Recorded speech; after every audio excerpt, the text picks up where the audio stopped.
Good evening students. ನನ್ನ ಹೆಸರು ಶಿವಕುಮಾರ್ ಸೂರ್ಯವಂಶಿ. ನಾನು ನಿಮಗೆ ಇವಾಗ ಕನ್ನಡ ಪಾಠವನ್ನು ಅಭ್ಯಾಸ ಮಾಡಿಸಲಿಕ್ಕೆ ಬಂದಿದ್ದೇನೆ.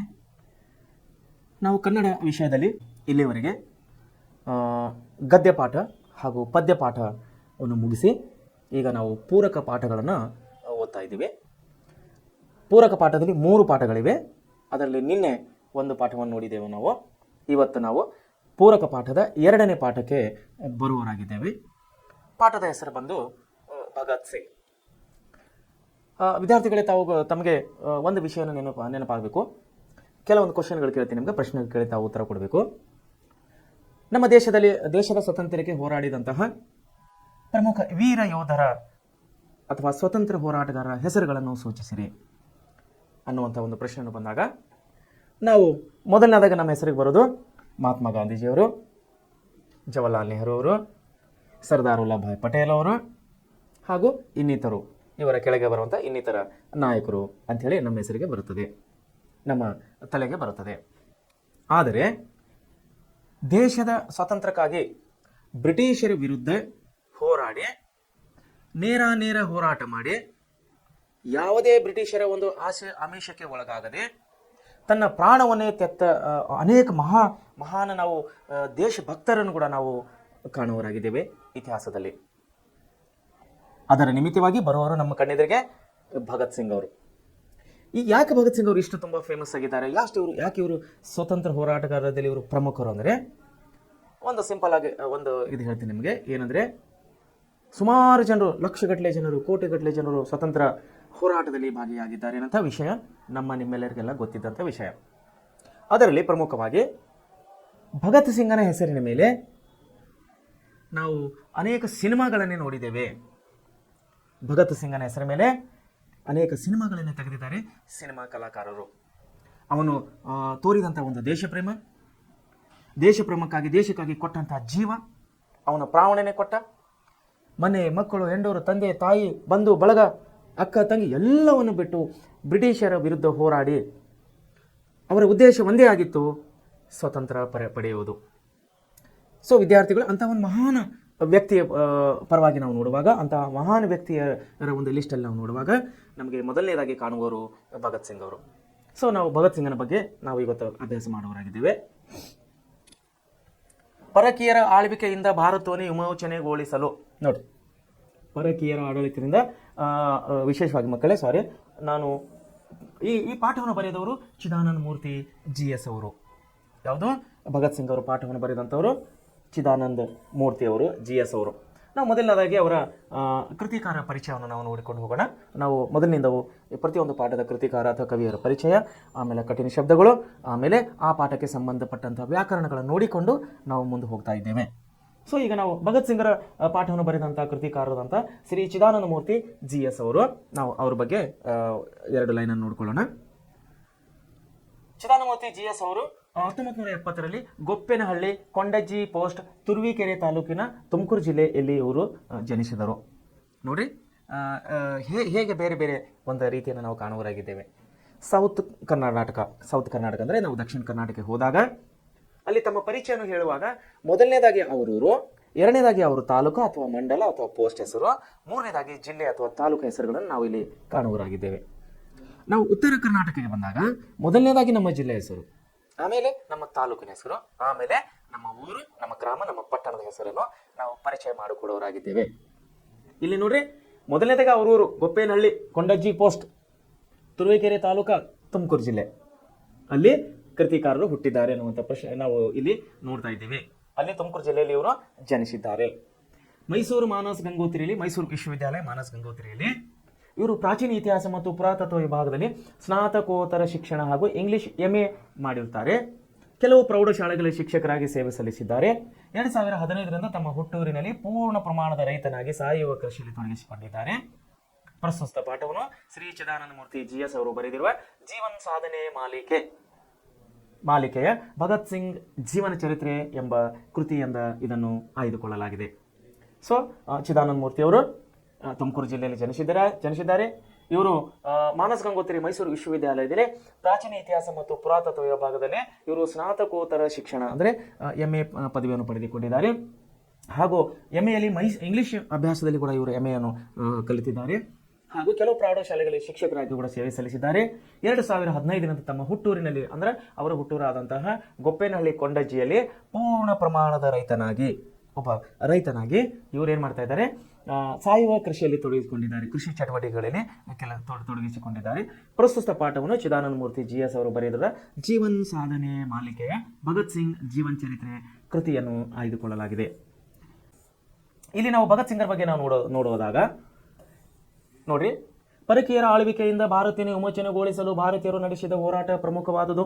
ಈ ಸ್ವತಂತ್ರ ಹೋರಾಟದಲ್ಲಿ ಸಾವಿರಾರು ಜನರು ತಮ್ಮ ಜೀವನ ಪ್ರಾಣವನ್ನು ತ್ಯಾಗ ಮಾಡಿ ವೀರ ಬಲಿದಾನಗೈದಿದ್ದಾರೆ.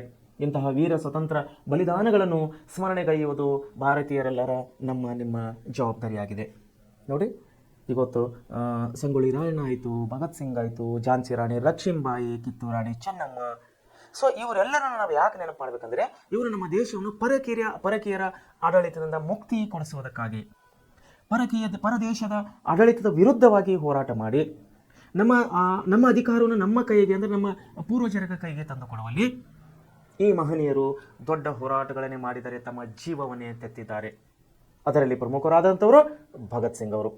ಸೊ ಇಲ್ಲಿ ಅದೇ ಕೊಟ್ಟಿದ್ದಾರೆ, ಏನಂತಂದ್ರೆ ಎಲ್ಲ ಜೀವನ ಪ್ರಾಣವನ್ನು ತ್ಯಾಗ ಮಾಡಿ ವೀರ ಬಲಿದಾನಗೈತಾ ಇದ್ದಾರೆ. ಇಂತಹ ವೀರ ಸ್ವತಂತ್ರ ಹೋರಾಟಗಾರರ ನಾವು ಬಲಿದಾನವನ್ನು ನಾವು ಸ್ಮರಣೆ ಮಾಡುವುದು ನಿಮ್ಮೆಲ್ಲರ ಜವಾಬ್ದಾರಿಯಾಗಿದೆ. ಸೊ ಎಲ್ಲ ಮಕ್ಕಳು ಸಂಜೆ ಏನಾಗಿದೆ, ಎಲ್ಲ ಮಕ್ಕಳು ಸಂಜೆ ಶಾಲೆಯಿಂದ ಮನೆಗೆ ಬಂದಿದ್ದರು. ಆದರೆ 12 ವರ್ಷದ ಒಬ್ಬ ಬಾಲಕ ಮಾತ್ರ ಮನೆಗೆ ಬರಲಿಲ್ಲ. ನೋಡ್ರಿ, ಪಾಠ ಹೇಗೆ ಸ್ಟಾರ್ಟ್ ಆಗ್ತಾ ಇದೆ. ಶಾಲೆಗೆ ಹೋದಂಥ ಮಕ್ಕಳು, ಎಲ್ಲ ಮಕ್ಕಳು ಸಾಯಂಕಾಲ 5 ಗಂಟೆಗೆ ಎಲ್ಲರೂ ಸಂಜೆ ಸ್ಕೂಲ್ ಬಿಟ್ಟಿನಾಗ ಮನೆಗೆ ಬಂದಿದ್ದಾರೆ. ಆದರೆ 12 ವರ್ಷದ ಒಬ್ಬ ಬಾಲಕ ಮನೆಗೆ ಬಂದಿಲ್ಲ. ಅವನ ತಂದೆ ತಾಯಿಯರಿಗೆ, ಕುಟುಂಬದ ಇತರರ ಸದಸ್ಯರಿಗೆ ಬಹಳ ಆತಂಕವಾಯಿತು. ಸಂಜೆ ತಡವಾಗಿ ಬಾಲಕ ಮನೆಯೊಳಗೆ ಕಾಲಿಟ್ಟ. ಅವನ ತಂಗಿ ಕೂಗಿಕೊಂಡಳು, ವೀರಾಜಿ ಬಂದ. ಅವನಮ್ಮ ಓಡಿ ಬಂದು ಬಾಲಕನನ್ನು ಬಿಗಿಯಾಗಿ ಅಪ್ಪಿದಳು. ತಾಯಿಯ ಕಣ್ಣುಗಳಿಂದ ನೀರು ಧಾರಾಕಾರವಾಗಿ ಹರಿಯತೊಡಗಿದವು. ನೋಡಿ ಏನಾಗಿದೆ ಇಲ್ಲಿ, ಭಗತ್ ಸಿಂಗನು ಸ್ಕೂಲಿಗೆ ಹೋಗಿದ್ದಾನೆ. ನಾವು ಪಾಠ ಓದ್ತಾ ಇದ್ದೀವಿ ಯಾರ ಬಗ್ಗೆ, ಭಗತ್ ಸಿಂಗ್ ಬಗ್ಗೆ. ಸೊ ಭಗತ್ ಸಿಂಗ್ ಬಗ್ಗೆ ಇಲ್ಲಿ ಕೊಟ್ಟಿದ್ದಾರೆ, ಏನಂದರೆ ಸಾಯಂಕಾಲ ಶಾಲೆ ಬಿಟ್ಟ ಮೇಲೆ ಎಲ್ಲ ಮಕ್ಕಳು ಮನೆಗೆ ಬಂದುಬಿಟ್ಟಿದ್ದಾರೆ. ಆದರೆ ಒಬ್ಬ ಹುಡುಗ ಮನೆಗೆ ಬಂದಿಲ್ಲ, ಆತನೇ ಭಗತ್ ಸಿಂಗ. ಸೊ ಲೇಟಾಗಿ ಇವನು ಮನೆ ಕಡೆ ಬಂದ. ಸಾಯಂಕಾಲ ಸ್ವಲ್ಪ ಕತ್ತಲಾದ್ಮೇಲೆ ಮನೆಗೆ ಬಂದಿರ್ಬೋದು. ಮನೆಯಲ್ಲಿ ಎಲ್ಲ ಕುಟುಂಬದ ಸದಸ್ಯರು ದಾರಿಯನ್ನು ಕಾಯ್ದು ಯಾಕೋ ಭಗತ್ ಸಿಂಗ್ ಇನ್ನೂ ಮನೆಗೆ ಬಂದಿಲ್ಲ ಅಂತೇಳಿ ಮನೆಯಲ್ಲಿ ಎಲ್ಲರೂ ಚಿಂತಾಗ್ರಾತರಾದಾಗ ಸಾಯಂಕಾಲ ಸಮಯದಲ್ಲಿ, ರಾತ್ರಿಯ ಸಮಯದಲ್ಲಿ ಇವನು ಮನೆಗೆ ಬರ್ತಾನೆ ಭಗತ್ ಸಿಂಗ್. ಅವನು ಬಂದ ತಕ್ಷಣ ಅವನ ಮನೆಯಲ್ಲಿರುವಂಥ ಅವ್ರ ತಂಗಿ ಏನಂತ ಇದ್ದಾಳೆ, ಅವ್ರ ತಂಗಿ ವೀರಾಜಿ ಬಂದ ಅಂತೇಳಿ ಕೂಗ್ತಾ ಇದ್ದಾಳೆ ಭಗತ್ ಸಿಂಗನ ತಂಗಿ. ಆಮೇಲೆ ಓಡೋಡಿ ಬಂದ ಅವರಮ್ಮ ಅಂದರೆ ಅವ್ರ ತಾಯಿ, ಭಗತ್ ಸಿಂಗನ ತಾಯಿ ಓಡೋಡಿ ಬಂದು ಬಾಲಕನನ್ನು ಬಿಗಿಯಾಕಿ ಮಗನನ್ನು ಅಪ್ಪಿಕೊಂಡು ತಾಯಿಯ ಕಣ್ಣುಗಳಿಂದ ನೀರು ಧಾರಾಕಾರ್ಯವಾಗಿ ಹರಿತಾ ಇದೆ. ಯಾರ್ದು, ಭಗತ್ ಸಿಂಗನ ತಾಯಿದು. ಸೊ ಮುಂದೆ ಏನಾಗ, ತಂಗಿ ಕೊಟ್ಟ ಹಣ್ಣುಗಳನ್ನು ತಿನ್ನದೇ ನಿಂತಿದ್ದ ಬಾಲಕನ ಮುಖದಲ್ಲಿ ಗಾಂಭೀರ್ಯವನ್ನು ಕಂಡು ತಂಗಿಗೆ ಆಶ್ಚರ್ಯವಾಯಿತು. ನೋಡಿ, ತಂಗಿ ಏನು ಮಾಡಾಳೆ, ಸ್ಕೂಲಿಗೆ ಬಂದಂಥ ಅಣ್ಣನಿಗೆ ಏನು ಮಾಡ್ತಾ ಇದ್ದಾಳೆ, ಇಲ್ಲಿ ತಿನ್ನಲಿಕ್ಕೆ ಹಣ್ಣುಗಳು ಕೊಡ್ತಾ ಇದ್ದಾಳೆ.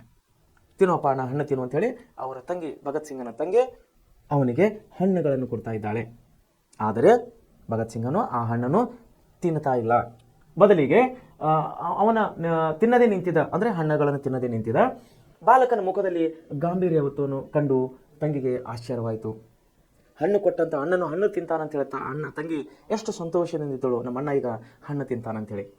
ಆದರೆ ಭಗತ್ ಸಿಂಗನು ಹಣ್ಣು ತಿನ್ನದೆ ಹಾಗೆ ನಿಂತುಕೊಂಡಿದ್ದ. ಇದನ್ನು ಕಂಡ ತಂಗಿಗೆ ತುಂಬ ದುಃಖವಾಯಿತು. ಯಾಕಂದರೆ ಅವನ ಮುಖದಲ್ಲಿ ಒಂದು ಸೀರಿಯಸ್ನೆಸ್, ತುಂಬ ಸೀರಿಯಸ್ ಆದಂಥ ಮುಖ ಕಾಣ್ತಾ ಇತ್ತು. ಅವನ ಮುಖದಲ್ಲಿ ಒಂದು ಗಾಂಭೀರ್ಯತೆಯನ್ನು ಕಾಣ್ತಾ ಇತ್ತು ಭಗತ್ ಸಿಂಗನ ಮುಖದಲ್ಲಿ. ಅದನ್ನು ನೋಡಿ ಅವ್ರ ತಂಗಿಗೆ ಆಶ್ಚರ್ಯವಾಯಿತು. ಏನಪ್ಪ, ನಾನು ಹಣ್ಣು ಕೊಟ್ಟರು ನಮ್ಮ ಅಣ್ಣ ತಿಂತಾ ಇದ್ದಲ್ಲ, ಯಾಕೆ ಇವನು ಟೆನ್ಷನ್ಲಿ ನಿಂತಾನಲ್ಲ, ತುಂಬ ಚಿಂತೆಯಲ್ಲಿ ನಿಂತಾನಲ್ಲ, ಏನಾಯಿತು ಅಂಥೇಳಿ ಅವನ ತಂಗಿಗೆ ತುಂಬ ಚಿಂತೆ ಆಗ್ತಾ ಇದೆ ಎಂದು ಆಗಿನ ಆಶ್ಚರ್ಯವಾದ್ಮೇಲೆ, ದಯವಿಟ್ಟು ನನಗೆ ಏನನ್ನು ತಿನ್ನಲು ಹೇಳಬೇಡ, ಬಾ ನಿನಗೆ ಏನೋ ತೋರಿಸುತ್ತೇನೆ ಎಂದು ಗಂಭೀರ ಧ್ವನಿಯಲ್ಲಿ ಹೇಳಿ ಊಟದ ಡಬ್ಬಿಯಲ್ಲಿದ್ದ ರಕ್ತದಲ್ಲಿ ತೊಯ್ದ ಮಣ್ಣನ್ನು ಹೊರತೆಗೆದ. ಇದು ಬಹಳ ಪೂಜನೀಯವಾದ ಮಣ್ಣು. ಜಲಿಯನ್ ವಾಲ್ಬಾಗ್ ಹತ್ಯಾಕಾಂಡದಲ್ಲಿ ಹುತಾತ್ಮರಾದವರ ರಕ್ತದಿಂದ ಈ ಮಣ್ಣು ಒದ್ದೆಯಾಗಿದೆ ಎಂದು ಹೇಳಿ ಜಲಿಯನ್ ವಾಲ್ಬಾಗ್ ನೆತ್ತರಿನ ಆ ಮಣ್ಣಿಗೆ ವಂದಿಸಿದ ಆ ಬಾಲಕನೇ ವೀರ ಭಗತ್ ಸಿಂಗ್. ಸೊ ಏನಾಗ್ತಾ ಇದೆ ಇಲ್ಲಿ, ಭಗತ್ ಸಿಂಗ್ ಅವ್ರ ತಂಗಿ ಏನು ಮಾಡಿದಾಳೆ, ಇಲ್ಲಿ ತಿನ್ನಲಿಕ್ಕೆ ಹಣ್ಣು ಕೊಟ್ಟಿದ್ದಾಳೆ. ಆದರೆ ಹಣ್ಣು ತಿನ್ನದೆ ಹಾಗೆ ನಿಂತಿದ್ದಕ್ಕಾಗಿ ಚಿಂತೆಯಲ್ಲಿದ್ದ ತಂಗಿಗೆ ಅವನು ಬಾ ಇಲ್ಲಿ ತಂಗಿ, ನೀನು ಚಿಂತೆ ಇಲ್ಲ ಬೆಳೆಬೇಡ, ನೀನು ಚಿಂತೆ ಮಾಡಬೇಡ, ನಾನು ಯಾಕೆ ಹಣ್ಣು ತಿಂತಾ ಇಲ್ಲ ನಿನಗೆ ತೋರಿಸ್ತೀನಿ ಬಾ ಅಂತೇಳಿ ಅವಳನ್ನು ಅವ್ರ ತಂಗಿಯನ್ನು ಮನೆಯಲ್ಲಿ ಕರ್ಕೊಂಡು ಹೋಗಿ ಊಟದ ಡಬ್ಬೆ ತಲ್ಲ ಸ್ಕೂಲಿಗೆ ಹೋಗೋತ್ನಾಗ ಊಟದ ಡಬ್ಬೆ ತಗೊಂಡು ಹೋಗಿದ್ದಾಳೆ ಇವನು. ಆ ಡಬ್ಬೆಯನ್ನು ಓಪನ್ ಮಾಡ್ತಾನೆ, ಊಟದ ಟಿಫಿನ್ ಬಾಕ್ಸ್ ಅನ್ನು ಇವನು ಓಪನ್ ಮಾಡ್ತಾನೆ. ಊಟದ ಬುತ್ತಿಯಲ್ಲಿ ತಗೊಂಡು ಹೋದಂತಹ ಟಿಫಿನ್ ಬಾಕ್ಸ್ ಅನ್ನು ಓಪನ್ ಮಾಡಿದಾಗ ಅದರಲ್ಲಿ ರಕ್ತದ ಮಣ್ಣು ಇರುತ್ತದೆ, ಅದರಲ್ಲಿ ಆ ಟಿಫಿನ್ ಬಾಕ್ಸ್ನಲ್ಲಿ. ಸೊ ಅದನ್ನು ನೋಡಿ ಅವನು ಹೇಳ್ತಾನೆ ಅವ್ರ ತಂಗಿಗೆ, ನೋಡು ರಕ್ತದಲ್ಲಿ ತೊಯ್ದ ಮಣ್ಣನ್ನು ತೆಗೆದ, ಇದು ಬಹಳ ಪೂಜ್ಯನೀಯವಾದಂಥ ಮಣ್ಣು. ಅವ್ರ ತಂಗಿಗೆ ಹೇಳ್ತಾ ಇದ್ದಾನೆ, ಇದು ಬಹಳ ಪೂಜ್ಯವಾದಂಥ ಮಣ್ಣು, ಇದು ಜಲಿಯನ್ ವಾಲ್ಬಾಗ್ ಹತ್ಯಾಕಾಂಡದಲ್ಲಿ ಹುತಾತ್ಮರಾದರ ರಕ್ತ ಕಣದಿಂದ ಮಣ್ಣು ಈ ಒದ್ದೆಯಾಗಿದೆ. ಅಂದರೆ ಅಲ್ಲೇನಾಗಿದೆ, ಜಲಿಯನ್ ವಾಲ್ಬಾಗ್ ಹತ್ಯಾಕಾಂಡ.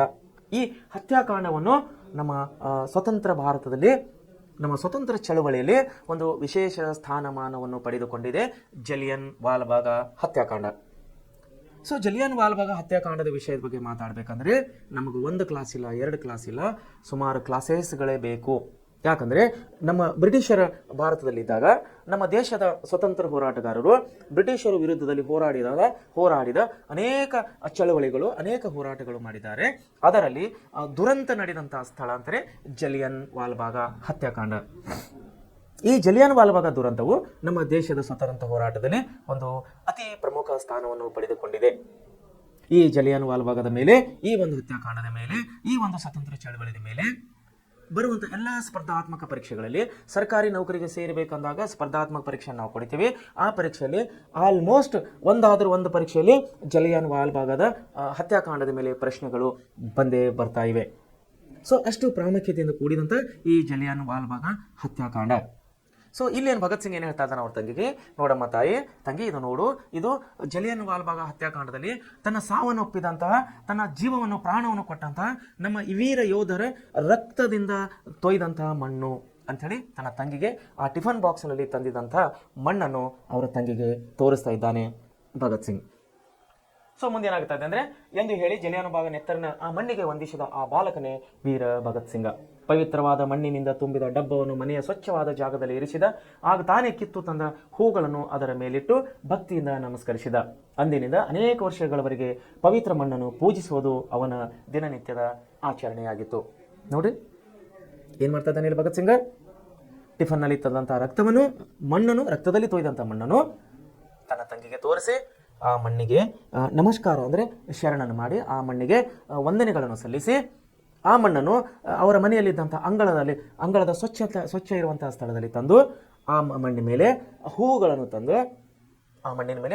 ತಂದು ಅದಕ್ಕೆ ಆ ಮಣ್ಣಿಗೆ ದಿನನಿತ್ಯ ಮುಂಜಾನೆ ಸಾಯಂಕಾಲ ಪೂಜೆ ಮಾಡುವುದು ದಿನನಿತ್ಯದ ಕಾಯಕವಾಗಿತ್ತು ಭಗತ್ ಸಿಂಗನ. ಸೊ ಪವಿತ್ರ ಮಣ್ಣನ್ನು ಪೂಜಿಸುವ ಅವನ ದಿನನಿತ್ಯ ಆಚರಣೆಯಾಗಿತ್ತು. ಏಪ್ರಿಲ್ 19, 2013ರಂದು ಜಲಿಯನ್ ವಾಲ್ಬಾಗದಲ್ಲಿ ಶಾಂತಿಯುತ ಸಭೆ ಸಂಘಟಿತು. ಏನಾಗಿತ್ತು ರೀ, ಏಪ್ರಿಲ್ 1919ರಲ್ಲಿ ಏಪ್ರಿಲ್ 13ರಂದು ಏಪ್ರಿಲ್ 13ನೇ ತಾರೀಕರಂದು ಏನಾಗಿತ್ತು ಅಂದರೆ, ನಮ್ಮ ರಾಷ್ಟ್ರೀಯ ಸ್ವಾತಂತ್ರ್ಯದ ಮುಖಂಡರು, ನಮ್ಮ ಸ್ವತಂತ್ರ ಹೋರಾಟಗಾರರು ಏನಾಗಿತ್ತು ಶಾಂತಿಯುತ ಸಭೆಯನ್ನು ಸಂಘಟನೆ ಮಾಡಿದರು. ಅಂದರೆ ಶಾಂತಿಯುತವಾಗಿ ಸ್ವಾತಂತ್ರ್ಯದ ಬಗ್ಗೆ ನಾವು ಯಾವ ರೀತಿ ತಗೋಬೇಕು, ಯಾವ ರೀತಿ ಹೋರಾಟ ಮಾಡಬೇಕಂತೇಳಿ ಚರ್ಚೆ ಮಾಡೋದಕ್ಕಾಗಿ ಎಲ್ಲ ನಮ್ಮ ಸ್ವಾತಂತ್ರ್ಯ ಹೋರಾಟಗಾರರು ಅಲ್ಲಿ ಕೂಡಿ ಬಂದಿದ್ದರು ಜಲಿಯನ್ ವಾಲ್ಬಾಗ್ ಸ್ಥಳದಲ್ಲಿ. ಯಾವಾಗ 1919 ಏಪ್ರಿಲ್ 13ನೇ ತಾರೀಕದಂದು ಶಾಂತಿಯುತ ಸಭೆ ಸಂಘಟಿಸಿದರು. ಸುಮಾರು 20,000 ಜನರಿದ್ದ ಆ ಸಭೆಯಲ್ಲಿ ಅಮಾಯಕರಾದ, ಎಷ್ಟು ಜನ ಇದ್ದರು ಅಲ್ಲಿ ಸಭೆಯಲ್ಲಿ? 20,000 ಜನರಿದ್ದರು. 20,000 ಜನರಿದ್ದರು. ಆಮೇಲೆ ಆ ಸಭೆಯಲ್ಲಿ ಜನರಿದ್ದ ಸಭೆಯಲ್ಲಿ ಅಮಾಯಕರಿದ್ದರು, ನಿಶಸ್ತ್ರರಾದಂಥ ಗಂಡಸರಿದ್ದರು, ಹೆಂಗಸರಿದ್ದರು, ಮುದುಕರಿದ್ದರು, ಮಕ್ಕಳು ಎಲ್ಲರೂ ಇದ್ದರು. 20,000 ಜನ ಸೇರಿದಲ್ಲಿ ಅಲ್ಲಿ ಹೆಣ್ಮಕ್ಳಿದ್ದರು, ಗಂಡು ಮಕ್ಕಳಿದ್ದರು, ಚಿಕ್ಕ ಮಕ್ಕಳಿದ್ದರು. ಎಲ್ಲರೂ ಆ ಸಭೆಯಲ್ಲಿ ಶಾಂತಿಯುತವಾದಂತಹ ಸಭೆಯಲ್ಲಿ ಭಾಗವಹಿಸಿದರು. ಅಲ್ಲಿದ್ದ ಜನರಿಗೆ ಯಾವ ಎಚ್ಚರಿಕೆಯನ್ನು ಕೊಡದೆ ಅಲ್ಲಿ ಸಭೆಯನ್ನು ಸೇರಿದಂತಹ, ಶಾಂತಿಪೂರ್ವಕವಾಗಿ ಸಭೆಯನ್ನು ಸೇರಿದಂತಹ ನಮ್ಮ ಸ್ವತಂತ್ರ ಹೋರಾಟಗಾರ ಅಥವಾ ನಮ್ಮ ಭಾರತೀಯ ನಾಗರಿಕರಿಗೆ ಯಾವುದೇ ಸೂಚನೆಯನ್ನು ಕೊಡದೆ, ಯಾವುದೇ ಮಾಹಿತಿಯನ್ನು ಕೊಡದೆ ಜನರಲ್ ಡಯರ್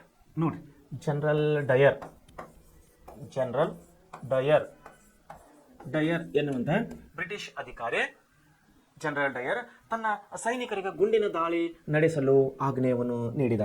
ಬ್ರಿಟಿಷ್ ಅಧಿಕಾರಿ ಜನರಲ್ ಡಯರ್ ಅನ್ನು ಏನು ಮಾಡಿದ, ವಿಥೌಟ್ ಇಂಟಿಮೇಷನ್ ಅಂತೀವಿ ನಾವು, ಅಂದರೆ ಯಾವುದೇ ಮಾಹಿತಿ ಇಲ್ಲದೇ 20,000 ಜನರನ್ನು ಸೇರಿದಂಥ ಶಾಂತಿ ಸಭೆಯಲ್ಲಿ ಅಲ್ಲಿ ಹೋಗಿ ಗುಂಡು ಹಾರಿಸಿರಪ್ಪ ಅಂಥೇಳಿ ತನ್ನ ಸೈನಿಕರಿಗೆ ಬ್ರಿಟಿಷ್ ಅಧಿಕಾರಿಯಾದಂತಹ ಜನರಲ್ ಡಯರ್ ಅನ್ನು ಆಜ್ಞೆಯನ್ನು ಕೊಡ್ತಾನೆ, ಅಪ್ಪಣೆಯನ್ನು ಕೊಡ್ತಾನೆ. ಈ ಜಲಿಯನ್ ವಾಲ್ಬಾಗ್ ಹತ್ಯಾಕಾಂಡದಲ್ಲಿ ನೋಡ್ರಿ, ಈ ಜಲಿಯನ್ ವಾಲ್ಬಾಗ್ ಹತ್ಯಾಕಾಂಡದಲ್ಲಿ 400 ಜನರು ಅಲ್ಲಿ ಸಾವನ್ನಪ್ಪುತ್ತಾರೆ. 400 ಜನರಲ್ಲಿ ಸಾವನ್ನಪ್ಪುತ್ತಾರೆ, ಕೊಲ್ಲಲ್ಪಡಲಾಗುತ್ತದೆ ಬ್ರಿಟಿಷ್ ಸೈನಿಕರಿಂದ. ಆಮೇಲೆ 1200 ಜನ ಅಲ್ಲಿ 1200ಕ್ಕಿಂತಲೂ ಹೆಚ್ಚಿಗೆ ಜನ ಅಲ್ಲಿ ಗಾಯಗೊಂಡಿರ್ತಾರೆ. ಆಮೇಲೆ ಆಗ 12 ವರ್ಷದವನಾಗಿದ್ದ. ಆವಾಗ ಭಗತ್ ಸಿಂಗನ ವಯಸ್ಸು ಎಷ್ಟಿತ್ತು? 12 ವರ್ಷ. ಈ ಘಟನೆಯ ಬಗ್ಗೆ ಕೇಳಿ ದಿಗ್ಭ್ರಾಂತನಾದ. ಯಾವ ಘಟನೆ ಬಗ್ಗೆ? ಅಮಾಯಕರ ಮೇಲೆ ದಾಳಿ ಮಾಡಿದಂಥ, ಬ್ರಿಟಿಷರು ದಾಳಿ ಮಾಡಿದಂಥ ಘಟನೆಯನ್ನು ಕೇಳಿ ಭಗತ್ ಸಿಂಗನಿಗೆ ತುಂಬ ದಿಗ್ಭ್ರಾಂತಿ ಆಗುತ್ತಾನೆ, ಆಶ್ಚರ್ಯಪಡ್ತಾನೆ ಭಗತ್ ಸಿಂಗನು. ಅವನಿಗೆ ಒಂದು ಮಾತನ್ನು ಆಡಲು ಬಾಯಿಂದ ಸೊಲ್ಲು ಬರಲಿಲ್ಲ. ಏನು ಮಾತಾಡಬೇಕನ್ನೋದೇ ಅವನಿಗೆ ಹೊಳಿತಾ ಇಲ್ಲ, ಅವನ ಬಾಯಿಂದ ಹೊಳಿತಾ ಇಲ್ಲ ಅವನಿಗೆ ಏನು ಮಾತಾಡಬೇಕನ್ನೋದು. ಈ ವೀರ ಬಾಲಕ ಭಗತ್ ಸಿಂಗ ಕಿಶನ್ ಸಿಂಗ್ ಹಾಗೂ ವೀರ ಮಾತೆ ವಿದ್ಯಾರ್ಥಿಯವರ ಸುಪುತ್ರನಾಗಿ 1907ರಲ್ಲಿ ಸೆಪ್ಟೆಂಬರ್ 28ನೇ ತಾರೀಕಿನಂದು ಪಂಜಾಬ್ನ ಲಾಯಲ್ಪುರ್ ಜಿಲ್ಲೆಯ ಬಂಗಾ ಎಂಬ ಗ್ರಾಮದಲ್ಲಿ ಜನಿಸುತ್ತಾನೆ ಭಗತ್ ಸಿಂಗ್. ಭಗತ್ ಸಿಂಗನ ತಂದೆ ಹೆಸರೇನ್ರಿ? ಕಿಶನ್ ಸಿಂಗ್. ಭಗತ್ ಸಿಂಗನ ತಂದೆ ಹೆಸರು ಕಿಶನ್ ಸಿಂಗ್. ಭಗತ್ ಸಿಂಗನ ತಾಯಿ ಹೆಸರು ವಿದ್ಯಾವತಿ ಅಂತೇಳಿ, ವೀರಮಾತೆ ವಿದ್ಯಾವತಿ ಅಂತೇಳಿ ನಾವು ಭಗತ್ ಸಿಂಗನ ತಾಯಿ ಹೆಸರನ್ನು ನಾವಿಲ್ಲಿ ನೋಡೋರಾಗಿದ್ದೇವೆ. ಸುಪುತ್ರನಾಗಿ 1907 ಸೆಪ್ಟೆಂಬರ್ 28ರಂದು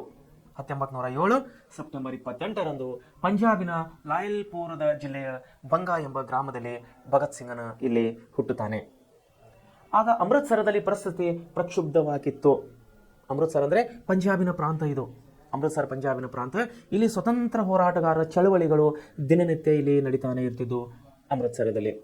ಸೊ ಅಲ್ಲಿ ಯಾವುದೇ ಪರಿಸ್ಥಿತಿಯನ್ನು ನೋಡಿದಾಗ ಮುಂಜಾನೆ ಅಥವಾ ಮಧ್ಯಾಹ್ನ ಅಥವಾ ಸಾಯಂಕಾಲ ಯಾವುದೇ ಸಮಯದಲ್ಲಿ ಹೋದರೂ ಕೂಡ ಅಲ್ಲಿ ಪ್ರಕ್ಷುಬ್ಧವಾದಂತಹ ವಾತಾವರಣ, ಬಿಗಿಯಾದಂತಹ ಯುದ್ಧದ ಕಾರ್ಮಡು, ಜಗಳ, ತಂಟೆ, ಯುದ್ಧ, ಆಕ್ರಮಣಗಳ ಒಂದು ವಾತಾವರಣನು ಅಮೃತ್ಸರದಲ್ಲಿ ಆವತ್ತಿನ ಕಾಲದಲ್ಲಿ ಹೊಂದಿಕೊಂಡಿತ್ತು.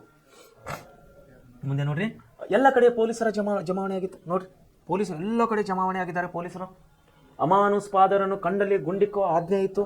ಅಮಾನುಷರನ್ನು ರೋಡಿಗೆ, ಬೀದಿಗೆ ಯಾರಾದರೂ ನಮ್ಮ ದೇಶದ ನಾಗರಿಕರು ಹೊರಗೆ ಬಂದರೆ ಅವರನ್ನು ಕಂಡಲ್ಲಿ ಗುಂಡಿಕ್ಕಿ ಕೊಂದು, ಅಂದರೆ ಕಣ್ಣಿಗೆ ಕಾಣದರೆ ಅವನ ಗುಂಡಿಕ್ಕಿ ಕೊಲ್ರಿ ಅಂತೇಳಿ ಬ್ರಿಟಿಷ್ ಸರ್ಕಾರದಿಂದ ಆಜ್ಞೆ ಆಗಿತ್ತು ಅವಾಗ. ಆದರೆ ಭಗತ್ ಸಿಂಗ್ ಪೊಲೀಸರ ಕಣ್ಣು ತಪ್ಪಿಸಿ ಜಲಿಯನ್ ವಾಲ್ಬಾಗ್ ತಲುಪಿದ್ದ. ನೋಡ್ರಿ, ಅಮೃತ್ಸರ್ಲಿಂದ ಪೊಲೀಸರ ಕಣ್ಣು ತಪ್ಪಿಸಿ ಭಗತ್ ಸಿಂಗನ್ನು ಏನು ಮಾಡಿದ್ದಾನೆ, ಇಲ್ಲಿ ಜಲಿಯನ್ ವಾಲ್ಬಾಗ್ ಎಂಬ ಹತ್ಯಾಕಾಂಡ ಎಲ್ಲಾಗಿತ್ತಲ್ಲ ಆ ಒಂದು ಪ್ರದೇಶಕ್ಕೆ ಬಂದು ತಲುಪ್ತಾ ಇದ್ದಾನೆ ಭಗತ್ ಸಿಂಗ್. ಸೊ ಮುಂದೇನಾಗಿದೆ, ಭಕ್ತಿಯಿಂದ ತಲೆಬಾಗಿ ರಕ್ತದಿಂದ ತೊಯ್ದ ಒಂದು ಚಿಟಿಕೆ ಮಣ್ಣನ್ನು ತೆಗೆದು ತನ್ನ ಹಣೆಯ ಮೇಲೆ ತಿಲಕವನ್ನು ಇಟ್ಟುಕೊಂಡು ಕಣ್ಮುಚ್ಚಿ ಭಕ್ತಿಯಿಂದ ಕೈ ಮುಗಿದು ಹುತಾತ್ಮರಿಗೆ ಗೌರವ ಸಲ್ಲಿಸಿ ಪೂಜ್ಯನೀಯ ಆ ಮಣ್ಣನ್ನು ತನ್ನ ಊಟದ ಡಬ್ಬೆಯಲ್ಲಿ ಮನೆಗೆ ತಂದ ಆ ವೀರ ಬಾಲಕ ಅದು ತನಗೆ ದೊರೆತ ಪಾರಿತೋಷಕವೆಂಬಂತೆ ತಿಳಿದಿದ್ದ. ಏನಾಗ್ತಾ ಇದೆ ಇಲ್ಲಿ? ಭಗತ್ ಸಿಂಗ್ ಏನು ಮಾಡ್ತಾ ಇದ್ದಾನೆ? ಎಲ್ಲಿ ಬಂದಿದ್ದಾನೆ? ಇಲ್ಲಿ ಜಲಿಯನ್ ವಾಲ್ಬಾಗ್ ಎಂಬ ಹತ್ಯಾಕಾಂಡ ಎಲ್ಲಿ ನಡೆದಿದೆ ಅಲ್ಲಿ ಬಂದಿದ್ದಾನೆ.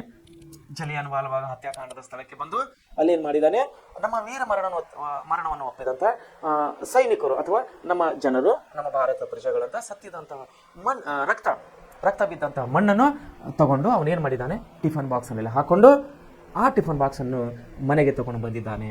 ಯಾಕಂದ್ರೆ ಅವತ್ತೇನಾಗಿತ್ತು, ಸ್ಕೂಲಿಂದ ಶಾಲೆಯಿಂದ ಮನೆಗೆ ಎಲ್ಲ ಮಕ್ಕಳು ಬಂದಿದ್ರು, ಒಬ್ಬನು ಬಂದಿದ್ದಿಲ್ಲ. He is a Bhagat Singh. Late ಮಾಡಿ ಹೋದ. ಯಾಕೆ ಲೇಟ್ ಮಾಡಿ ಹೋದ? ಪೊಲೀಸರ ಕಣ್ಣು ತಪ್ಪಿಸಿ ಜಲಿಯನ್ ವಾಲ್ಬಾಗ್ ಎಂಬ ಪ್ರದೇಶಕ್ಕೆ ಬಂದು ಅಲ್ಲಿ ರಕ್ತದಲ್ಲಿ ತೊಯ್ದಂತಹ ಮಣ್ಣನ್ನು ತನ್ನ ಟಿಫಿನ್ ಬಾಕ್ಸ್ನಲ್ಲಿ ಹಾಕ್ಕೊಂಡು ಅದನ್ನು ತಗೊಂಡು ಮನೆಗೆ ಬಂದಿದ್ದ.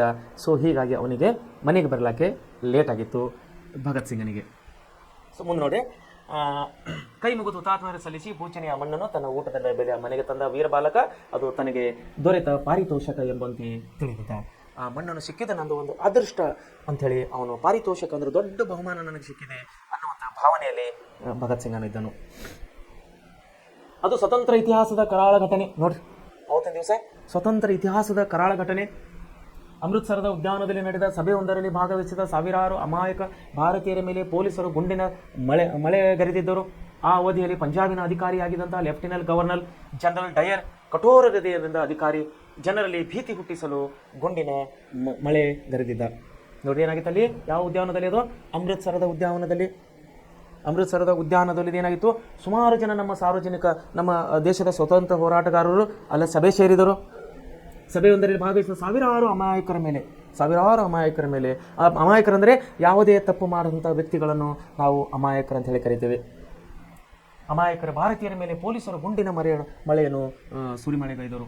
ಈ ಅವಧಿಯಲ್ಲಿ ಪಂಜಾಬಿನ ಅಧಿಕಾರಿಯಾದಂಥ lieutenant governor general Dyer, British ಅಧಿಕಾರಿಯಾದಂತಹ ಜನರಲ್ ಡಯರ್ ಕಠೋರ ಹೃದಯದಿಂದ, ಅವನಿಗೆ ಮಾನವೀಯತೆಯನ್ನೆಲ್ಲ, ಅವನ ಹೃದಯವು ಕಠಿಣವಾಗಿತ್ತು, ಅವನಿಗೆ ಮನುಷ್ಯನ ಮಹತ್ವ ಇಲ್ಲದಂಥ ಡಯರ್ ಏನು ಮಾಡ್ತಾನೆ, ಪೊಲೀಸರಿಗೆ ಆಜ್ಞೆಯನ್ನು ಕೊಡ್ತಾನೆ, ಹೋಗಿ ಅಲ್ಲಿ ಗುಂಡಿನ ಸುರಿಮಳೆಯನ್ನು ಮಾಡಿರಿ ಅಂತ. ಸೊ ಜನರಲ್ಲಿ ಭೀತಿ ಹುಟ್ಟಿಸಲು ಗುಂಡಿನ ಸುರಿಮಳೆಯನ್ನು ಗೈದಿದ್ದ. ಜಲಿಯನ್ ವಾಲಾಬಾಗ್ ಮರಣ ಹೋಮ ಭಗತ್ ಸಿಂಗನ ಮನಸ್ಸಿನಲ್ಲಿ ಅಚ್ಚಳಿಯದ ಪ್ರಭಾವವನ್ನು ಬೀರಿತು. ಈ ಜಲಿಯನ್ ವಾಲಾಬಾಗ್ ಹತ್ಯಾಕಾಂಡವು ಏನಾಗಿತ್ತು, ಭಗತ್ ಸಿಂಗನಿಗೆ ಅವನ ಮನಸ್ಸಿನಲ್ಲಿ ಅಚ್ಚುಕಟ್ಟಾದಂಥ ಒಂದು ದೊಡ್ಡ ಅಂಶವನ್ನೇ ಮಾಡಿಕೊಂಡಿದ್ದ, ಅವನ ಮನಸ್ಸಿನಲ್ಲಿ ಹಾಗೆ ಇಟ್ಟುಕೊಂಡಿದ್ದ ಭಗತ್ ಸಿಂಗನು. ಅಚ್ಚಳಿಯದ ಪ್ರಭಾವವನ್ನು ಬೀರಿತು, ದೊಡ್ಡ ಪ್ರಮಾಣದಲ್ಲಿ ಅವನಿಗೆ ದೊಡ್ಡ ಪ್ರಭಾವವನ್ನು ಬೀರುತ್ತದೆ ಭಗತ್ ಸಿಂಗನಿಗೆ.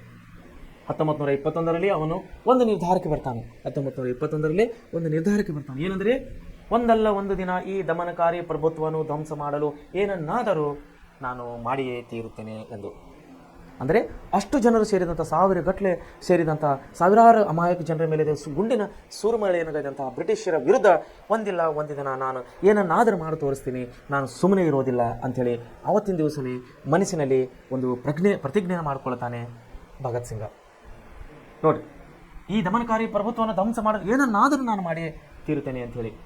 ಆಗ ಕ್ರೂರ ಬ್ರಿಟಿಷ್ ಆಳ್ವಿಕೆ ಅಂತ್ಯವಾಗುತ್ತದೆ ಎಂದಿದ್ದ. ಮುಂದೆ ಕ್ರಾಂತಿಕಾರಿಗಳ ಸಹಕಾರದಿಂದ ಮಾತೃಭೂಮಿಯನ್ನು ಗುಲಾಮಗಿರಿಯ ಸಂಕಲೆಯಿಂದ ಬಿಡಿಸಲು ಸ್ವತಂತ್ರ ಹೋರಾಟದ ಪಥದಲ್ಲಿ ಮುನ್ನಡೆದ. ಇನ್ಕ್ಲಾಬ್ ಜಿಂದಾಬಾದ್ ಎಂಬ ಘೋಷಣೆಯೊಂದಿಗೆ ಸ್ವತಂತ್ರಕ್ಕೋಸ್ಕರ ತನ್ನ ಜೀವನವನ್ನೇ ಅರ್ಪಿಸಿ ಮರಣದಂಡನೆಗೆ ಈಡಾಗಿ ಸ್ವತಂತ್ರ ಹೋರಾಟಕ್ಕೆ ಒಂದು ಗುರಿಯನ್ನು ತರಿಸಿಕೊಟ್ಟು ಪ್ರಾಣಾರ್ಪಣೆ ಮಾಡಿದ ಭಗತ್ ಸಿಂಗ್ ತನ್ನ ತ್ಯಾಗ ಬಲಿದಾನದಿಂದ ಅಮರನಾದನು ಎಂಬುದಂಥ ವಿಷಯ. ಸೊ ಏನಾಗ್ತೈತೆ ಇಲ್ಲಿ, ಭಗತ್ ಸಿಂಗ್ ಏನು ಮಾಡ್ದವನು, ಅವತ್ತೇ ಆಣೆ ಪ್ರಮಾಣ ಮಾಡ್ಕೋತಾನೆ. ಅವನು ಇಂತಹ ಅಮಾಯಕರ ಜನರ ಮೇಲೆ ಗುಂಡಿನ ಸುರಿಮಳೆಗದಂತಹ ಬ್ರಿಟಿಷರು ನಾನು ಸುಮ್ಮನೆ ಬಿಡೋದಿಲ್ಲ, ನಾನು ಏನಾದರೂ ನಾನು ಮಾಡೇ ತೋರ್ತೀನಿ ಅಂಥೇಳಿ ಅವನು ಪ್ರತಿಜ್ಞೆ ಮಾಡ್ತಾನೆ. ಅವತ್ತೇನು ಮಾಡ್ತಾನೆ, ಅವನು ಸ್ವತಂತ್ರ ಹೋರಾಟದಲ್ಲಿ ಧುಮುಕ್ತಾನೆ. ನೋಡಿ, ಮುಂದಿನ ನನ್ನ ಜೀವನ ಗುರಿಯೇ ಸ್ವತಂತ್ರ ಹೋರಾಟದ ಅಂತ ಹೇಳ್ಕೊಂಡು ಇನ್ಕ್ಲಾಬ್ ಜಿಂದಾಬಾದ್ ಎಂಬಂಥ ಒಂದು ಘೋಷಣೆಯನ್ನು ಕೂಗ್ತಾನೆ. ಇನ್ಕ್ಲಾಬ್ ಜಿಂದಾಬಾದ್. ಇವತ್ತಿ ಕೂಡ ನಾವು ಅಲ್ಲಿ ಚಳವಳಿಗಳು, ಏನಾದರೂ ಸ್ಟ್ರೈಕ್ಗಳು ನಡೀತಾ ಇದ್ದಾರೆ, ಕೆಲವರು ಕೂಗ್ತಿರ್ತಾರೆ ಇನ್ಕ್ಲಾಬ್ ಜಿಂದಾಬಾದ್. ಸೊ ಇನ್ಕ್ಲಾಬ್ ಜಿಂದಾಬಾದ್ ಎಂಬಂಥ ಒಂದು ಘೋಷಣೆಯನ್ನು ಮೊದಲನೇದಾಗಿ ಕೂಗಿದವನು ವೀರ್ ಭಗತ್ ಸಿಂಗ್ ಅಂತ. ಯಾಕಂದರೆ ಅಲ್ಲಿಂದಲೇ ಬ್ರಿಟಿಷರಿಗೆ ಅವನು ಒಂದು ಎಚ್ಚರಿಕೆಯನ್ನು ಕೊಡ್ತಾನೆ, ನಾವು ಇನ್ನು ಮುಂದೆ ಸುಮ್ಮನಿರೋದಿಲ್ಲ, ಬ್ರಿಟಿಷರೇ ನಾವು ಇನ್ನು ಮುಂದೆ ಸುಮ್ಮನಿರೋದಿಲ್ಲ, ನಮ್ಮ ಅಧಿಕಾರವು ನಮಗೆ ಬೇಕು, ನೀವು ನಮ್ಮ ಅಧಿಕಾರವನ್ನು ಕಿತ್ತುಕೊಂಡಿದ್ದೀರಿ, ನಿಮ್ಮ ದೇಶಕ್ಕೆ ನೀವು ಓಡಿ ಹೋಗಿರಿ, ನಮ್ಮ ಅಧಿಕಾರ ನಮಗೆ ಬಿಟ್ಟು ಕೊಡ್ರಿ ಅನ್ನುವಂಥ ಒಂದು ದೃಢ ಸಂಕಲ್ಪದಿಂದ ಅವನೇನು ಮಾಡ್ತಾನೆ, ಇನ್ಕ್ಲಾಬ್ ಜಿಂದಾಬಾದ್ ಅನ್ನುವಂಥ ಒಂದು ಘೋಷಣೆಯೊಂದಿಗೆ ಸ್ವತಂತ್ರ ಹೋರಾಟ ಚಳವಳಿಯಲ್ಲಿ ಭಾಗವಹಿಸ್ತಾನೆ ಭಗತ್ ಸಿಂಗ್. ಸೊ ಮುಂದೇನಾಯ್ತು, ಅವನೇನು ಮಾಡ್ತಾನೆ, ತನ್ನ ಜೀವನವನ್ನೇ ಸ್ವತಂತ್ರ ಹೋರಾಟಕ್ಕೆ ಅವನು ಅರ್ಪಣೆ ಮಾಡ್ತಾನೆ. ಇನ್ನು ಮುಂದೆ ಬದುಕು, ಈ ಜೀವನ ನಂದಿಲ್ಲ, ಈ ಬದುಕು ನಂದಿಲ್ಲ, ಈ ಬದುಕು ನನ್ನ ದೇಶಕ್ಕಾಗಿ, ಈ ನನ್ನ ಜೀವ ನನ್ನ ದೇಶಕ್ಕಾಗಿ, ಈ ನನ್ನ ಪ್ರಾಣ ನನ್ನ ದೇಶಕ್ಕಾಗಿ, ಈ ಜೀವ ನಾನು ಕೊಡುವುದು ನನ್ನ ದೇಶಕ್ಕಾಗಿ, ಸ್ವತಂತ್ರ ಪಡೆಯುವುದೇ ನಮ್ಮ ಹಕ್ಕು, ಸ್ವತಂತ್ರ ಪಡೆಯುವುದೇ ನನ್ನ ಗುರಿ ಅಂಥೇಳಿ ಇಲ್ಲಿ ಭಗತ್ ಸಿಂಗನು ಪ್ರತಿಜ್ಞೆ ಮಾಡ್ತಾ ಇದ್ದಾನೆ. ಅಲ್ಲಿ ಏನು ಹೇಳ್ತಾ ಇದ್ದಾನೆ, ಅವನು ನನ್ನ ಜೀವನನೇ ಅರ್ಪಿಸ್ತಾನೆ, ಅದಕ್ಕೆ ಸ್ವತಂತ್ರ ಹೋರಾಟಗಾರಕ್ಕಾಗಿ. ಸೊ ಮುಂದೆ ಏನಾಗ್ತದೆ, ಮರಣದಂಡನೆಗೆ ಈಡಾಗ್ತಾನೆ. ಅದು ಒಂದು ದೊಡ್ಡ ಸಮಸ್ಯೆ. ದಂಡನೆಗೆ ವಿಧಿಸಿದ ನೋಡ್ರಿ, ಮರಣದಂಡನೆಗೆ ಈಡಾಗಿ ಸ್ವತಂತ್ರ ಹೋರಾಟಕ್ಕೆ ಬಂದು ಒಂದು ಗುರಿಯನ್ನು ತೋರಿಸಿಕೊಟ್ಟು ಪ್ರಾಣಾರ್ಪಣೆ ಮಾಡಿದ ಭಗತ್ ಸಿಂಗ್ ತನ್ನ ತ್ಯಾಗ ಬಲಿದಾನದಿಂದ ಅಮರನಾದನು. ಒಂದು ಸನ್ನಿವೇಶನ ಹೇಳಕ್ಕೆ ಇಷ್ಟಪಡ್ತಾ ಇದ್ದೀನಿ, ಈ ಪಠ್ಯದಲ್ಲಿ ಅವರು ಕೊಟ್ಟಿಲ್ಲ. ಭಗತ್ ಸಿಂಗನ ವಿಷಯವಾಗಿ ಒಂದು ವಿಷಯನ ನಾನು ನಿಮಗೆ ಹೇಳಕ್ಕೆ ಇಷ್ಟಪಡ್ತಾ ಇದ್ದೇನೆ ಪ್ರಿಯರೇ. ಏನಂದರೆ, ಬ್ರಿಟಿಷರು ಅವನನ್ನು ಸ್ವತಂತ್ರ ಹೋರಾಟದಲ್ಲಿ ಭಾಗವಹಿಸಿದ್ದು, ಸ್ವತಂತ್ರ ಹೋರಾಟದಲ್ಲಿ ಭಾಗಿಯಾಗಿದ್ದನು ಒಂದು ಘೋರ ತಪ್ಪು, ಒಂದು ಘೋರ ನೀನು ಅಪರಾಧ ಮಾಡಿದೆ ಅಂತ ಹೇಳಿ ಬ್ರಿಟಿಷರು ಅವನ ಮೇಲೆ ಒಂದು ಅಪರಾಧನ ಹೊರಿಸ್ತಾರೆ. ಯಾರ ಮೇಲೆ? ಭಗತ್ ಸಿಂಗನ ಮೇಲೆ. ಆವಾಗ ಏನಾಗಿತ್ತಂದರೆ, ಅಪರಾಧ ಅಂತೇಳಿ ಘೋಷಣೆ ಮಾಡೋರವ್ರೆ, ಶಿಕ್ಷೆ ಕೊಡೋರವ್ರೆ, ನ್ಯಾಯಾಧೀಶರವ್ರೆ, ಪೊಲೀಸರವ್ರೆ, ಎಲ್ಲ ಅಧಿಕಾರಿಗಳು ಬ್ರಿಟಿಷರ ಕೈಯಲ್ಲಿದ್ದವು. ಸೊ ಅವಾಗ ಏನಾಗ್ತದೆ, ಬ್ರಿಟಿಷರು ಏನು ಮಾಡಿದ್ರು, ಅವನಿಗೆ ಇದು ಅಪರಾಧಿ ಅಂಥೇಳಿ ಅವನನ್ನು ಘೋಷಣೆ ಮಾಡ್ತಾರೆ. ಘೋಷಣೆ ಮಾಡಿದ ಮೇಲೆ ಅವನಿಗೇನು ಶಿಕ್ಷೆ ಕೊಡಬೇಕು? ಅಪರಾಧಿಗೆ ಒಂದು ಶಿಕ್ಷೆ ಬೇಕಲ್ಲ. ಒಂದು ಅಪರಾಧ ಬೇರೆ, ಅಪರಾಧಿ ಬೇರೆ. ಅಪರಾಧವನ್ನು ಮಾಡಿದಂಥ ರುಜುವಾತಾದರೆ ಅವನಿಗೆ ಅಪರಾಧಿ ಅಂತ ಕರೀತಾರೆ. ಅಪರಾಧಿ ಆದವನಿಗೆ ಶಿಕ್ಷೆ ಅನ್ನೋದು ಇದ್ದೇ ಇರುತ್ತದೆ, ಅದು ಯಾವುದೇ ಪ್ರಮಾಣದಲ್ಲಿ ಇರ್ಬೋದು. ಇವಾಗ ಕೂಡ ನಮ್ಮ ದೇಶದ ಕಾನೂನು ಪ್ರಕಾರ, ನಮ್ಮ ದೇಶದ ಸಂವಿಧಾನ ಪ್ರಕಾರ ಅದು ಯಾವುದೇ ರೀತಿಯ ಅಪರಾಧ ಸಾಬೀತಾದರೆ, ಕೋರ್ಟ್ನಲ್ಲಿ ನ್ಯಾಯಾಲಯದಲ್ಲಿ ಸಾಬೀತಾದರೆ ಅದಕ್ಕೆ ಈ ಅಪರಾಧಕ್ಕೆ ಇಂತಿಷ್ಟು ಪ್ರಮಾಣ ಅಂಥೇಳಿ ಶಿಕ್ಷೆ, ದಂಡ ಎಲ್ಲವನ್ನು ಇರುತ್ತದೆ. ಉದಾಹರಣೆಗೆ ವಿದ್ಯಾರ್ಥಿಗಳೇ, ತಾವು ನೆನಪಿನಲ್ಲಿಡ್ಬೋದು, ನಾನು ನಿನ್ನೆ ಮೊನ್ನೆ 2 ದಿವಸ ಕೆಳಗಡೆ ಪತ್ರಿಕೆಯಲ್ಲಿ ನೋಡಿದ್ದೇನೆ. ನಮ್ಮ ದೇಶದ ಮಾಜಿ ಪ್ರಧಾನಿಯಾದಂಥವರು ನಮ್ಮ ಕರ್ನಾಟಕ ರಾಜ್ಯದ ಏಕೈಕ ಮಾಜಿ ಪ್ರಧಾನಿ, ನಮ್ಮ ಕರ್ನಾಟಕದ ಪ್ರಧಾನಿಯಾದಂಥವರು, ಪ್ರಧಾನಮಂತ್ರಿ ಆದವರು ಒಬ್ಬರು, ಅವರು ಮಾಜಿ ಪ್ರಧಾನಿ HD ದೇವೇಗೌಡರು. ಸೊ ಯಾಕೆ ಈ ವಿಷಯ ನಾನು ಇಲ್ಲಿ ತಂದೆ ಅಂದರೆ, ಅಪರಾಧಿ, ಶಿಕ್ಷೆ, ಈ 3 ವಿಷಯಗಳ ಬಗ್ಗೆ ನನಗಿಲ್ಲಿ ಒಂದು ಅಂಶವನ್ನು ನೆನಪಾಗ್ತಾ ಇದೆ. ಅದು ಶಿಕ್ಷೆ ಯಾವುದೇ ಪ್ರಮಾಣ ಇರೋದು, ಅಪರಾಧ ಯಾವುದೇ ಇರ್ಬೋದು, ಅಪರಾಧ ಮಾಡಿದಾನಂತೇಳಿ ನ್ಯಾಯಾಲಯದಲ್ಲಿ ಸಾಬೀತಾಗಬೇಕು. ಸೊ ಅಂದಾಗೆ ನಾವು ದೇವೇಗೌಡರ ಮೊಮ್ಮಗರು ಅಂದರೆ ಮೊಮ್ಮಗನಾದಂತಹ ಮಾಜಿ ಸಂಸದ ಪ್ರಜ್ವಲ್ ರೇವಣ್ಣ ಅಂಥೇಳಿ 2 ದಿವಸ ಕೆಳಗೆ ಅವನಿಗೆ ಶಿಕ್ಷೆ ಆಗಿದೆ. ತಾವು ಪತ್ರಿಕೆಯಲ್ಲಿ ಅಥವಾ ಸಾಮಾಜಿಕ ಜಾಲತಾಣದಲ್ಲಿ ಅಥವಾ ಟಿವಿಯಲ್ಲಿ ನೋಡಿರ್ತೀರಿ ಅನ್ಕೋತೀನಿ ನಾನು. ಯಾವುದೋ ಒಂದು XYZ ಹಗರಣ, ಆ ಹಗರಣ ಬಗ್ಗೆ ನಾವಿಲ್ಲಿ ಪ್ರಸ್ತಾಪ ಮಾಡೋದು ಬೇಡ. ಯಾವುದೋ ಒಂದು ಅಪರಾಧ ಮಾಡಿದ್ದಾರೆ, ಆ ಅಪರಾಧವನ್ನು ನ್ಯಾಯಾಲಯದಲ್ಲಿ ಸಾಬೀತಾಗಿದೆ, ಪ್ರೂವ್ ಆಗಿದೆ. ಆ ಅಪರಾಧವು ನ್ಯಾಯಾಲಯದಲ್ಲಿ ರುಜುವಾತು ಆಗಿದೆ, ಹೌದು ಇವನೇ ಈ ಅಪರಾಧ ಮಾಡಿದ್ದಾನೆ ಅಂಥೇಳಿ. ಸೊ ರುಜುವಾತು ಆದಮೇಲೆ, ಪ್ರೂವ್ ಆದಮೇಲೆ, ಸಾಬೀತಾದಮೇಲೆ ಅವನು ಅಪರಾಧಿ ಆಗುತ್ತಾನೆ. ಆ ಅಪರಾಧ ಮಾಡಿದ್ದು ಅಪರಾಧಿ ಆದಮೇಲೆ ಅವನಿಗೆ ಶಿಕ್ಷೆ ಬೇಕಲ್ಲ, ಈ ಅಪರಾಧಿಗೆ ಈ ಶಿಕ್ಷೆ ಅಂಥೇಳಿ.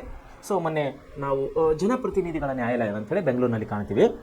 ಜನಪ್ರತಿನಿಧಿ ಅಂದರೆ ಜನರಿಂದ ಆಯ್ಕೆಯಾಗಿ ಹೋದವರು, ಚುನಾವಣೆಗಳಲ್ಲಿ ಜನರಿಂದ ಆಯ್ಕೆಯಾಗಿ ಹೋದಂತಹ ನಾಯಕರಿಗಾಗಿ ಅವರಿಗೆ ಆದಂಥ ಒಂದು ಸಪ್ರೇಟ್ ಕೋರ್ಟ್ ಇದೆ, ಒಂದು ಪ್ರತ್ಯೇಕವಾದಂಥ ನ್ಯಾಯಾಲಯ ಇದೆ, ಜನಪ್ರತಿನಿಧಿ ನ್ಯಾಯಾಲಯ ಅಂತೇಳಿ. ಸೊ ಆ ಜನಪ್ರತಿ ನ್ಯಾಯಾಲಯಕ್ಕೆ ಪ್ರಜ್ವಲ್ ರೇವಣ್ಣ ಅವರು ಕೇಸ್ ಹೋದಾಗ ಅಲ್ಲೇನಾಯಿತು, ಸುಮಾರು ಬಹುಶಃ ನನಗೆ ಅಷ್ಟು ನೆನಪಿಲ್ಲ, 1 ವರ್ಷ ಅನ್ಕೋತೀನಿ, 1.5 ವರ್ಷ ಸುದೀರ್ಘವಾದಂತಹ ವಿಚಾರಣೆ, 1 ವರ್ಷ ಆಗಿಲ್ಲ ಅನ್ಕೋತೀನಿ, ಸುದೀರ್ಘವಾದಂತಹ ವಾದ ವಿವಾದ ವಿಚಾರಣೆಯನ್ನು ಆದಮೇಲೆ ಅಲ್ಲಿ ಶಿಕ್ಷೆಯನ್ನು ಪ್ರಕಟಣೆ ಮಾಡ್ತಾರೆ, ಶಿಕ್ಷೆಯನ್ನು ಪ್ರಕಟಿಸ್ತಾರೆ. ಶಿಕ್ಷೆ ಅನ್ನೋದು ಮುಂದೆ ಹೈಕೋರ್ಟ್, ಉಚ್ಚ ನ್ಯಾಯಾಲಯ ಮತ್ತು ಸುಪ್ರೀಂ ಕೋರ್ಟ್ ಅಲ್ಲಿ ಕೂಡ ಅವರು ಪ್ರಶ್ನೆ ಮಾಡ್ಬೋದು, ಅದಕ್ಕೆ ಆದಂಥ ಕಾನೂನು ನಿಯಮಗಳಿವೆ, ಅದು 2ನೇ ವಿಷಯ. ಸೊ ಏನಾಗಿದೆ, ಮೊನ್ನೆ ಜನಪ್ರತಿನಿಧಿ ನ್ಯಾಯಾಲಯ ಪ್ರಜ್ವಲ್ ಅವರಿಗೆ ಒಂದು ಶಿಕ್ಷೆಯನ್ನು ಕೊಟ್ಟಿದೆ.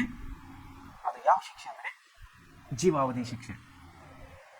ಜೀವಾವಧಿ ಶಿಕ್ಷೆ ಅಂದರೆ ಸಾಯುವವರೆಗೂ, ಕೊನೆ ಉಸಿರು ಇರೋವರೆಗೂ ಅವನು ಜೈಲಿನಲ್ಲಿ ದಿನಗಳನ್ನು ಕಳಿಬೇಕು. ದಟ್ ಕಾಲ್ಡ್ ಜೀವಾವಧಿ ಶಿಕ್ಷೆ ಅಂತ ಹೇಳ್ತೀವಿ ನಾವು. ಹಿಂದಿನಲ್ಲಿ ಅದನ್ನು ಉಮರ್ ಕೈದ್ ಅಂತ ಹೇಳ್ತಾರೆ. ಉಮರ್ ಕೈದ್ ಅಂದರೆ ಸಾಯುವವರೆಗೂ ಅವನು ಜೈಲಿನಲ್ಲಿ ಇರಬೇಕು. ಆ ಶಿಕ್ಷೆನು ಜಸ್ಟ್ 2 days ಬ್ಯಾಕ್ ಪತ್ರಿಕೆಯಲ್ಲಿ ಬಂದಿದೆ ಪ್ರಿಯರೇ, ಮಾಧ್ಯಮದಲ್ಲಿ ಕೂಡ ಬಂದಿದೆ. ಪ್ರಜ್ವಲ್ ರೇವಣ್ಣಗೆ ಒಂದು ಅಪರಾಧ ಕೇಸದಲ್ಲಿ ಅವನಿಗೆ ಶಿಕ್ಷೆಯಾಗಿದೆ. ಸೊ ಇದೇ ಒಂದು ಅಪರಾಧ, ಅವರು ಯಾರ ಮೇಲೆ, ಭಗತ್ ಸಿಂಗ್ ಅವ್ರ ಮೇಲೆ ಬ್ರಿಟಿಷರು ಒಂದು ಅಪರಾಧ ಹೊರಿಸಿ ಅವನಿಗೆ ಒಂದು ಶಿಕ್ಷೆ ಕೊಡ್ತಾರೆ. ಏನು ಶಿಕ್ಷೆ, ಯಾವ ಶಿಕ್ಷೆ ಅಂದರೆ ಗಲ್ಲು ಶಿಕ್ಷೆ. ಎಂಥ ಶಿಕ್ಷೆ? ಗಲ್ಲು ಶಿಕ್ಷೆನ ವೀರ ಭಗತ್ ಸಿಂಗನಿಗೆ ಗಲ್ಲು ಶಿಕ್ಷೆಯನ್ನು ವಿಧಿಸ್ತಾರೆ.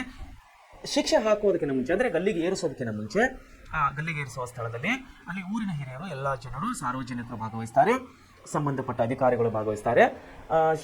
ಗಲ್ಲಿಗೆ ಏರಿಸೋದಕ್ಕಿಂತ ಮುಂಚೆವಾಗಿ ಅವನಿಗೆ ಕೊನೆಯ ಆಶೆಯನ್ನು ಕೇಳ್ತಾರೆ. ಆ ಪದ್ಧತಿ ಇವಾಗ ಕೂಡ ನಡ್ಕೊಂಡು ಬರ್ತಾ ಇದೆ, ಮುಂಚೆ ಕೂಡ ಇತ್ತು. ಸೊ ಭಗತ್ ಸಿಂಗನಿಗೆ ಗಲ್ಲಿಗೆ ಏರಿಸುವ ಮುಂಚೆವಾಗಿ ಬ್ರಿಟಿಷ್ ಅಧಿಕಾರಿಗಳು ಒಂದು ಪ್ರಶ್ನೆಯನ್ನು ಕೇಳ್ತಾರೆ, ನಿನ್ನ ಕೊನೆ ಆಶೆ ಏನು ಅಂತೇಳಿ. ಯಾರಿಗೆ? ಭಗತ್ ಸಿಂಗನಿಗೆ. ನಿನ್ನ ಕೊನೆ ಆಶೆ ಏನಪ್ಪ ಅಂಥೇಳಿ ಅವನಿಗೊಂದು ಪ್ರಶ್ನೆಯನ್ನು ಕೇಳ್ತಾರೆ.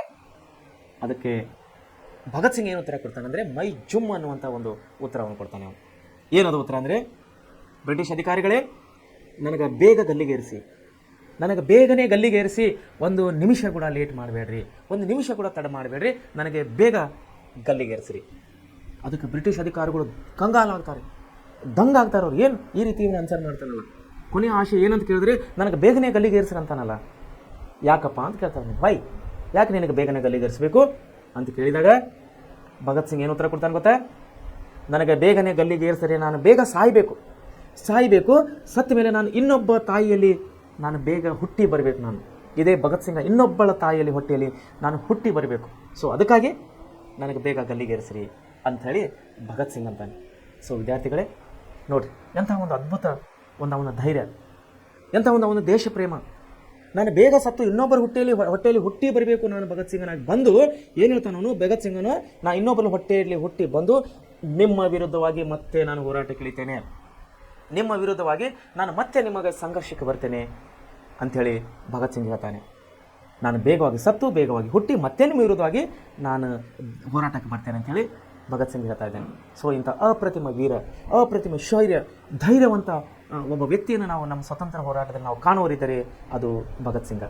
ಅದಕ್ಕಾಗಿಯೇ ನಮ್ಮ ಸಿನಿ ಕಲಾವಿದರು ಭಾಳಷ್ಟು ಜನ ಹಿಂದಿಯಲ್ಲಂತೂ ನೋಡು ಭಗತ್ ಸಿಂಗ್ ದ ಗ್ರೇಟ್, ಭಗತ್ ಸಿಂಗ್ ಏನೋ ಸುಮಾರು ಪಿಕ್ಚರ್ಗಳಿದೆ, ಸಿನಿಮಾಗಳಿದೆ. ಭಗತ್ ಸಿಂಗ್ನ ಮೇಲೆ ಸಿನಿಮಾಗಳು ತೆಗೆದಿದ್ದಾರೆ, ಬಹುಶಃ ಎಲ್ಲ ಭಾಷೆಗಳಿದೆ ಅನ್ಕೋತೀನಿ ನಾನು. ಸೊ ಯಾಕಂದರೆ ಅಷ್ಟು ಅಪ್ರತಿಮ ಶೌರ್ಯನಾಗಿದ್ದ, ಅಪ್ರತಿಮ ಶೂರನಾಗಿದ್ದ, ಅಪ್ರತಿಮ ಧೈರ್ಯವಂತನಾಗಿದ್ದ ಭಗತ್ ಸಿಂಗ್. ಸೊ ಮಕ್ಕಳೇ, ಭಗತ್ ಸಿಂಗ್ ಬಗ್ಗೆ ನಾವು ಈ ಪಾಠದಲ್ಲಿ ಇರುವಂಥ ವಿಷಯಗಳು ಹಾಗೂ ನನಗೆ ಮಾಹಿತಿ ಇದ್ದಂಥ ಕೆಲವು ವಿಷಯಗಳನ್ನು ನಾನು ನಿಮ್ಮ ಜೊತೆಯಲ್ಲಿ ಹಂಚಿಕೊಂಡಿದ್ದೇನೆ. ತಾವೆಲ್ಲರೂ ಇವೆಲ್ಲ ವಿಷಯಗಳನ್ನು, ಯಾಕಂದರೆ ಭಗತ್ ಸಿಂಗ್ ಪಾಠ ತುಂಬ ಇಂಪಾರ್ಟೆಂಟ್. ಅವರ ಹುಟ್ಟಿದ್ದು, ತಂದೆ ತಾಯಿ, ಜಲಿಯನ್ವಾಲಾ ಬಾಗ್ ಹತ್ಯಾಕಾಂಡ, ಇವೆಲ್ಲವೂ ಮುಂದಿನ ನಿಮ್ಮ ಸ್ಪರ್ಧಾತ್ಮಕ ಪರೀಕ್ಷೆಗೆ ಅನುಗುಣವಾಗಿ ಸ್ಪರ್ಧಾ ಪರೀಕ್ಷೆಯ ಮೂಲಕವಾಗಿ ನಾವು ನೋಡಬೇಕಾದರೆ ಈ ಪಾಠವು ಅತಿ ಮುಖ್ಯವಾದಂಥ ಪಾಠ ಆಗಿದೆ ಅಂತ ನಾನು ಹೇಳಕ್ಕೆ ಇಷ್ಟಪಡ್ತೇನೆ. ಸೊ ಈ ಒಂದು ನಿಟ್ಟಿನಲ್ಲಿ ನಿಮ್ಮ ಮುಂದಿನ ಭವಿಷ್ಯ, ಮುಂದಿನ ಜೀವನಕ್ಕಾಗಿ, ಯಶಸ್ವಿಗಾಗಿ, ನಿಮ್ಮ ಮುಂದಿನ ಜೀವನ ಭವಿಷ್ಯದ ಯಶಸ್ವಿಗಾಗಿ ಪ್ರಯತ್ನ ಪಡುತ್ತಿರುವ ನಮ್ಮ ಪ್ರೆಸಿಡೆಂಟ್ ಕ್ಲಾಸಸ್ ಮುಖ್ಯಸ್ಥರು ಹಾಗೂ ಅವರ ಎಲ್ಲ ಸಿಬ್ಬಂದಿ ವರ್ಗದವರು ನಿಮ್ಮ ಬಗ್ಗೆ ಪ್ರಯತ್ನ ಪಡ್ತಾ ಇದ್ದಾರೆ, ನಿಮ್ಮ ಜೀವನದ ಯಶಸ್ಸಿನ ಬಗ್ಗೆ.